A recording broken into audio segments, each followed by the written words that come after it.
All right, well, good afternoon, everyone. Welcome to our October Garden Talk with Connie Boyd. Today we are doing Away with the Fairies, Plants and Folklore. And Connie, you can take it away. Okay, welcome everybody. Again, I'm going to be talking about plants and folklore and all the mythical beings that are part of that. And I probably should start with a definition of folklore.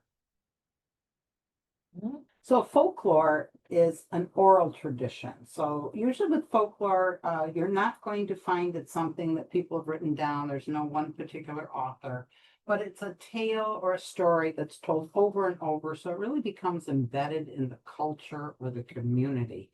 And again, it's just constantly retold by families so that it just becomes part of a belief system for everybody in that community.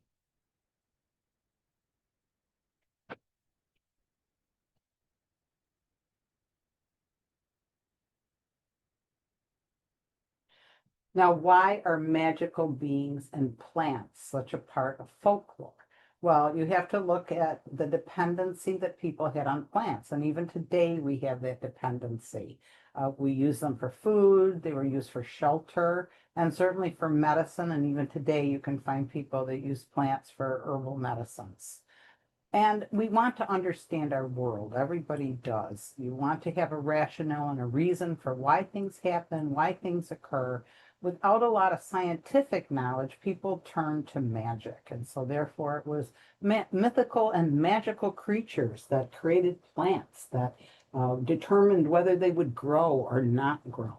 And again, it provides kind of a belief system and some understanding about the world around you.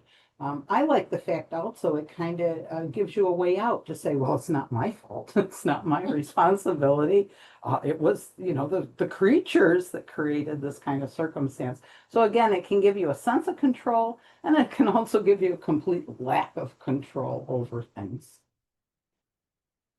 Now, plants and magical beings in folklore, myths, and legends. Again, there's such an intertwining. Even if you go back to mythology and the Romans and the Greeks, now they believed that gods controlled everything and that gods were not always nice and kind. They could be quite evil. But the creation of plants and their existence was attributed to the gods. For instance, maybe Hera's tears created a plant. Certainly, Venus a drop of blood from Venus would create a red rose, or perhaps somebody spilling red wine would create a red plant. So again, it all went back to the magical beings making these plants and creating them and sustaining them. Druids, which worship the sun, they also were very into the change of seasons, and they felt many trees were sacred. So they would certainly believe in the magic of plants, and they would use them for wands, they would use them for rituals and ceremonies. At one time, there was a great belief in witches and evil, and so also a number of plants people felt could protect them, and it might mean planting them close to their house or hanging them over windows and doors to keep evil out. And there are many different kinds of magical creatures, and I certainly won't cover all of them. But we have fairies and sprites and pixies, all about the same thing. Giants, leprechauns, boggarts, kelpies, all examples of folkloric beings intertwined with plants. Now, I'm going to focus on fairies first because fairies seem to dominate all cultures. They just go across the globe. And they have a lot of different names. They might be called good people, good neighbors, folks love, I love, meaning good folk. But fairies aren't all that nice. You may think that image when you see those pretty wings for sale so your child can dress up as a fairy for Halloween. No, no, no, no, no. They they wanted payback. They would not do anything out of the kindness of their heart. You kind of had to do for them. So even though they're always depicted as these pretty friendly beings, no, they were pretty mischievous, and you could really get on the bad side of a fairy and have things not turn out too nice for you. But it is important to remember fairies and so much folklore across the globe very connected to plants. Some that are sacred to fairies, others that actually offer you protection from fairies' magic, which may not be pleasant. Now, I'm going to start with foxglove. Some of my favorite, these are actually mine growing in my yard. I love them. And doesn't it make sense they're called foxgloves? Because according to folklore, foxes would give the little bells or slippers to the fox so that they could sneak into your hen house and steal all your hens without you ever being aware. And also, they were an alert system. So if the fox hears the fox bell on the foxglove ring, it means there's danger. The hunters are coming for them. So again, here's the fairy not working for you. It's working for the wildlife in the area. Now, there's also a dark side to foxglove. And so you should be aware if you hear the foxglove bell ring, that could mean imminent death to you or someone close to you. But my favorite folklore affiliated with foxgloves is around the idea of changelings. And a changeling is a fairy that looks just like your child. And what has happened is the fairies have come in while you were sleeping and they've taken away your child and replaced it with a look-alike, with a fairy, a changeling. And there's only one way you can tell. If your child has started acting up and they're terrible, maybe it's terrible twos, maybe it's terrible teens, which I think are far worse than terrible twos. But there was a way to tell if the fairies had taken away your child. Your unruly child, you would squeeze the juice of the foxglove onto your child. You then would place them on a shovel. And you would swing the shovel out the door 3 times and say, if you're a fairy, be away with you. And if the being died, it was a fairy. Now, if it was still your child, you might find they're much better behaved after this. So that's what we hope, that it works for you one way or the other. And remember, fairies like payment. So if you are interacting with fairies, you want to stay on the good side of fairies. You might want to consider leaving food outside for them at night and some bathing water. I assume fairies like to stay very clean. And so again, this is a way you can placate them so they don't do damage to your home or to whatever you're growing. Now, other fairy plants, St. John's wort. Again, this is still used by some people as an herbal supplement. And the Greeks believed it was a fairy herb and so therefore could protect them from evil. But again, it's the idea that it's a protection. And also during a time when people believed heavily in witches in Europe, it was like a 300 plus year circumstance. They would use plants to protect them. So not only, again, placing plants like St. John wort over their door or over their window, but actually burning it too. Midsummer or summer solstice was especially a time when people would set bonfires and they would again throw St. John's wort into it because it would be a protection against evil. Ragwort, and this is Oxford ragwort, you might not want to grow this because it's not used in a good way by fairies. Fairies would ride it to cause mischief. So again, you might want to keep this out of your yard. I don't know how available Oxford ragwort is, but maybe leave it in Britain and not bring it here just because you don't want those fairies doing naughty things. Dandelions also, and I always remember as a child, one of my favorite things, I think as an adult too, I enjoy it. The minute that dandelion goes to seed, you have that beautiful round seed head and just blowing on it and watching all the seeds disperse. Well, fairies use that to their advantage. It is said that if you see a fairy, it's going to create a mist that's going to obscure your vision and use that dandelion so they can get away from you. So again, but I love growing dandelions. So if you start blowing them around, some people that have pristine lawns may not be so thrilled with you, but you know. But again, watch out, the fairies are going to use it, not to your advantage. Now, primroses also are a fairy plant. And in this instance, it's really important to count your primroses because the number of primroses you may bring into your home is either going to protect you or it's going to invite fairies to come in and potentially do damage. So a bouquet must have at least 13 blossoms or more, and that's a protection. Anything less, and you're saying, come on in. And remember, fairies aren't always nice to you. It's also said that if you're foolish enough to want to enter a fairy dwelling, you can use a bouquet of primroses. But again, under 13, and it says the goblin will take you, or you'll be led to the underworld. So again, count your primroses. Wildflowers.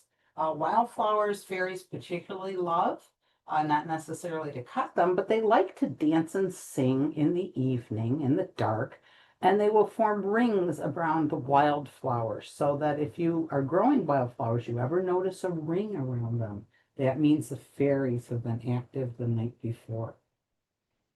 Trees also are very much in folklore, very much affiliated with fairies. And in fact, the hawthorn is called a fairy tree, also a gentle tree or a lonely tree. One of my favorite ways that hawthorn is used is as a way to heal yourself or to feel better.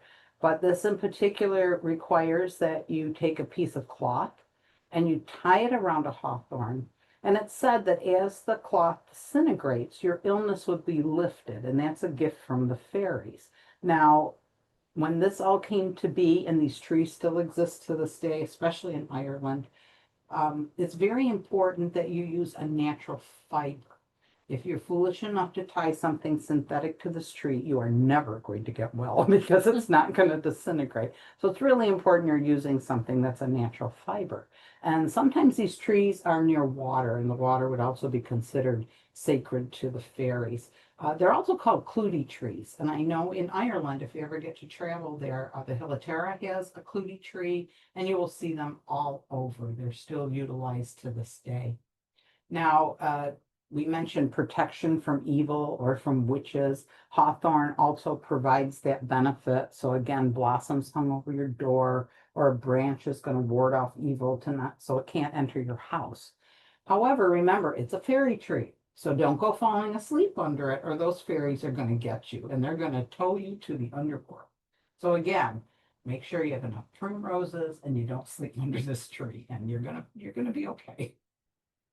Rowan or European mountain ash, again, another fairy tree or favored by the fairy, saying that they like to dance under it and dance around it. Again, the wood was believed to hold special powers and would protect you again from evil and witches. And so, of course, it makes sense with druids feeling trees are sacred, they would use this to make wands also. Yew trees. Yew trees, very much affiliated with longevity, with life after death. And so you will see a lot of yew trees, very old ones, definitely around churches and graveyards, near abbeys and monasteries. This particular tree is in Killarney National Park, and it is in courtyard of Muckross Abbey, which is an abbey that was built in the 1400s, 1448. So this tree is believed to be between 400 and 600 years old, or even that it was put there when the abbey was constructed. And again, the fairies are affiliated with these. So in Welsh folklore, fairies danced under these trees. They like trees. I mean, why? Who doesn't, right? But again, these yews are just magnificent, and they are so old and so tied to magic. My favorite yew trees, though, I love muckross, I really do, but Stowe on the Wold, England, St. Edward's Church. I hope everyone gets to see this. These are 300-year-old yews planted as saplings by the side of the church near the door, and they have grown into the door. And my husband took this picture. We waited a long time. Lots of tourists like to stand in front of this door, so we were able to capture it.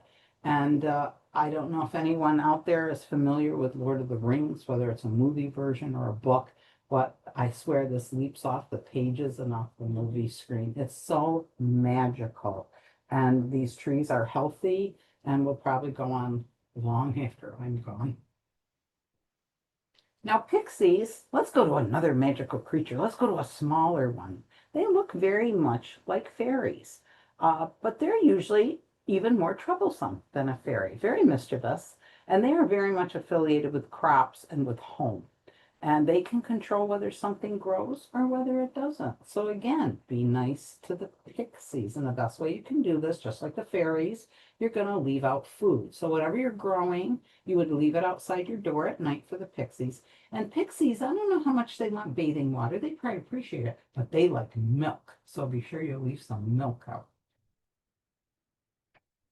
Now, one of the folklore tales is about pixies dancing at night, just like fairies. They like to come out when it's dark and dance and sing around in a circle. But if they have babies, it's going to disturb the babies. And so it's said that they used the tulips to set their babies in while they sang and danced. And then they would be gone by morning. But if you come out and you see a ring, you know that they were dancing all night around your tulips.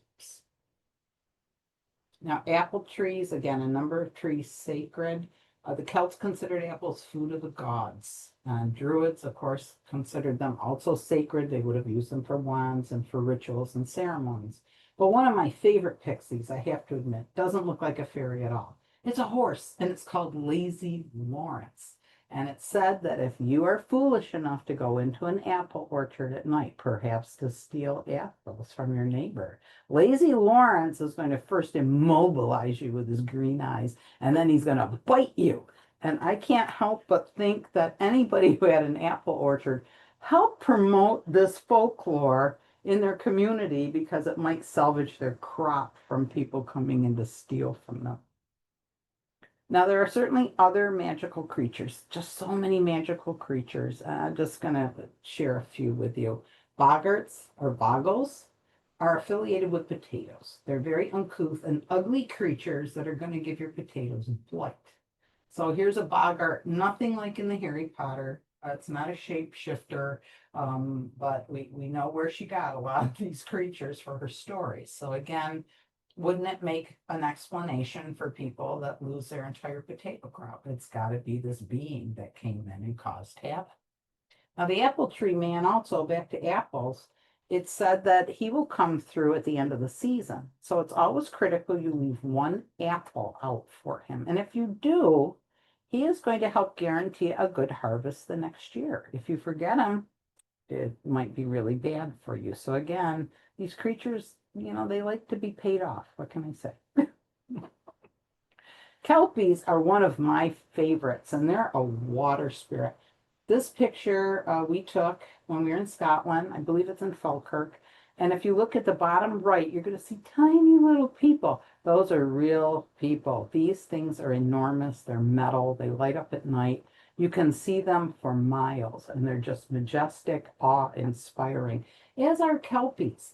Very much part of Scottish tradition. They're not nice. They're not nice. There's not a nice thing about them other than their appearance. Now, they can appear as people, but you can always tell if a Kelpie's in your midst. So just be on the lookout. They always are going to have some type of sea plant on them. So a little algae or seaweed in the hair or over the shoulder. So you can tell a Kelpie. But mostly they're going to appear as a horse, and usually a black horse, and they're going to be near water. And you might think that friendly black horse out in the water is trying to lead you to shallow areas. No, he's trying to drown you. That's what Kelpies do. They lure travelers to their death in the water. So again, not nice creatures. I guess I shouldn't like them as much as I do, but I just find them fascinating. Now, fairies, let's go back to fairies, because fairies, again, predominate everything. And fairies are so popular now. Maybe they've never lost popularity, but I just see them more and more everywhere I go. And you can have very miniature, and maybe you don't have a big yard, you have a balcony. You can still entertain the fairies. You can do that in a small planter or wheelbarrow. And again, it's miniature plants, tiny houses, doors, little bridges. I mean, it just, you create that fairy world. But let's say you don't do anything small. You want to take your whole yard and turn it into a fairy garden. Well, you can do it. Look at this. Your whole yard can welcome the fairies. And again, with pathways and moss and houses. So again, so many ways that you can embrace the fairy culture. It's wonderful. But remember, if you're going to invite those fairies to your home and into your yard, get ready to placate them in some way. Do some nice things. So just in case, leave out milk and food and some bathing water for them. So I hope you've learned a lot about folklore and magical beings, and that you'll bring the fairies into your home. Well, thank you, Connie. This is Thank such a you. fun program. Aren't you scared to go to sleep at night? Well, For what those fairies I might do? think I need more primrose or hawthorn Yeah, or I think something in so, the yeah, house. yeah. All right, and for those of you who are interested, November 6th is our gardening myths. Not Connie's types of No, myths. no. These are gardening things that we think we should be doing and Right. maybe we shouldn't type myths. Is it like volcano mulch? Yes, I Ooh. think so. Yeah, scary. Yeah, scary. And then December, one of our master gardeners took a trip to Greece a year or so ago, so she's going to come back and talk about some of the plants. And as always, you can find our recordings of past garden talks up on our YouTube page. And if you've got a question about a plant or insect or a fairy mischief, call our master gardeners. They're in the office Monday through Friday, 10 to noon, and you can email them photos. And we're now cooperative. And all right, so Hey, thank thank you all. you